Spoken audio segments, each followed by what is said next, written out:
Municipal park స్థలంలో నిర్మించిన ఇంటిని అధికారులు కూల్చివేయించారు. ఈ సంఘటన శుక్రవారం పట్టణంలోని ఎన్టీఆర్ కాలనీలో జరిగింది. పట్టణంలోని వార్డు నంబర్ 7లో మున్సిపల్ పార్కు స్థలంలో గత కొన్నేళ్ల క్రితం హసీనా బేగం కుటుంబ సభ్యులు ఇల్లు నిర్మించుకుని భర్త 2 కూతులతో నివసిస్తున్నారు. అయితే పార్కు స్థలంలో ఇల్లు నిర్మించుకున్నట్లు మున్సిపల్ అధికారులు గుర్తించారు. తాజాగా మున్సిపల్ టౌన్ ప్లానింగ్ అధికారులు పార్కు స్థలంలో నిర్మించిన హసీనా బేగం ఇంటిని కూల్చివేశారు. పార్కుకు ప్రహరీ గోడ నిర్మించేందుకు చర్యలు తీసుకున్నట్లు అధికారులు తెలిపారు. ఇందులో భాగంగా ఇల్లు పార్కు స్థలం లోపలికి రావడంతో కూల్చివేసినట్లు వివరించారు. అయితే కష్టపడి డబ్బును కూడబెట్టి ఇల్లు నిర్మించుకున్నామని బాధితురాలు హసీనా బేగం వాపోయింది. తమకు ఇందిరమ్మ ఇల్లు ఇప్పిస్తామని నాయకులు తెలిపారని, ఇందిరమ్మ ఇల్లు రాకముందే కూల్చివేయడంతో రోడ్డున పడ్డామని ఆవేదన వ్యక్తం చేసింది.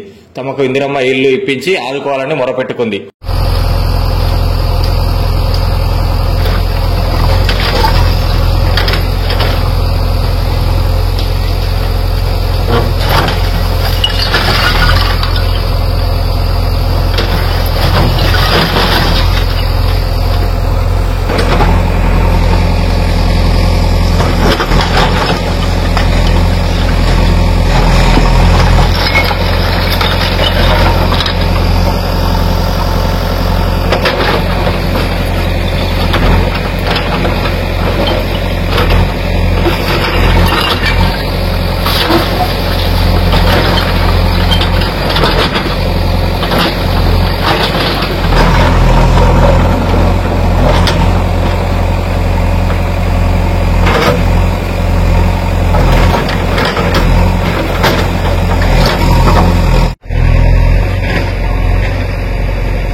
మేము ఏమన్నా జాగా తీసుకొని కట్టుకుంటుంటే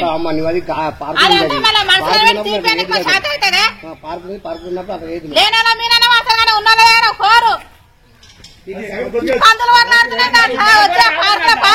పార్కు రోడ్డులే మందికి మోరులే వ్యాధులే ఉన్న దిక్కుగానే పార్కు ఆడుతున్నారు.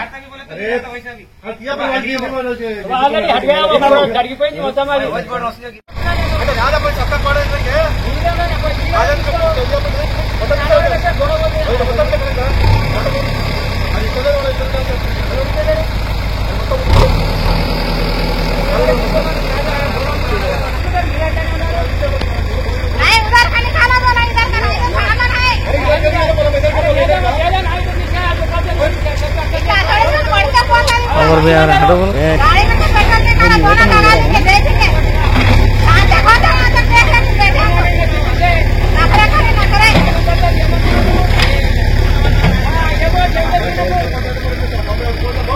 इदा पार्क दिया మొత్తం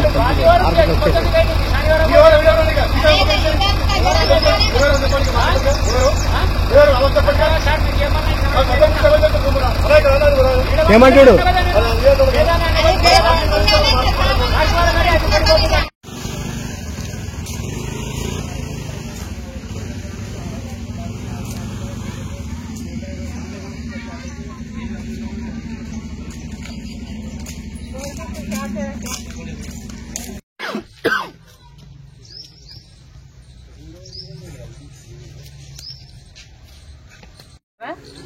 దగ్గరకు ఎమ్మెల్యే సార్ దగ్గరకు వచ్చినాము. డబల్ బెడ్రూమ్ ఇచ్చినాకనే కూలుతామన్నారు. మాకు సామాన్లు అట్టనే ఉన్నాయి, కూలిపేసిండ్రు. ఇప్పుడు మాకు ఏడా కట్టుకునికే చేత కాదు, ఏం కాదు. మాకు ఏడన్నా చూపెట్టండి దయచేసి. మీరు ఎవరైనా ముంగలకు వచ్చి చూపిస్తే ఆడ డబల్ బెడ్రూమ్ లో చూపిస్తే చాలు సార్. మాకు అంతే, కట్టుకోనికే మాకు సోమతి లేదు. మా ఆయనకు షుగర్ ఉన్నది, నాకు పశ్చాత్తం ఉన్నది. ఇద్దరు ఆడపిల్లలని తీసుకొని తిరిగింది ఉన్నది సార్. ఏమి మాకు కట్టుకుని చేత కాదు. ఏడన్నా ఇప్పిస్తే చాలు, ఏడన్నా చూపిస్తే చాలు సార్. మాకు అంతే. అది చూపించకుంటే ఇల్లు కొనుక్కుంటు మాకు కామనేమో రోడ్డు మీద పెట్టుకొని కూర్చున్నాము. నమస్తే sir, Hasina Begum, NTR Nagar colony, ward number 7వ నంబర్ వార్డు. అయితే మా ఇల్లు కూల్పిండ్రు. ఏడన్నా ఇల్లు దయచేసి చూపెట్టండి మాకు. డబుల్ బెడ్రూమ్ లా ఇస్తామన్నారు, అక్కడ చూపిస్తే బాగుంటది. ఇప్పుడు మేము ఉన్నాం, సామాన్ ఉన్నాయి, కూలిపేసిండ్రు. వాళ్ళకి బిల్లు రాలేదంట సార్ వాళ్ళకు. సార్ వాళ్ళు వచ్చి కూలిపేసిండ్రు మున్సిపాలిటీకి. ఇక మాకు చూపించండి దయచేసి. ఇద్దరు ఆడపిల్లలు ఉన్నారు. ఇక మాకు ఇద్దరికి చేత కాదు. మాకు ఏడన్నా చూపెట్టండి దయచేసి. ఎన్టీఆర్ కాలనీ 7వ నంబర్ వాడు హసీనా బేగం. పార్క్ వచ్చింది, పార్క్ వల్ల కూలిపిండ్రు. మా సామాన్లు ఇలా రోడ్డు మీద పెట్టుకొని ఉన్నాము. డబల్ బెడ్రూమ్ లో సార్ ఇస్తామని చెప్పిండ్రు. పోయి కాలు మొక్కినాం సార్వి. మేడం చెప్పిండ్రు, సార్ చెప్పిండ్రు. ఇక దయచేసి ఏడన్నా చూపెట్టండి.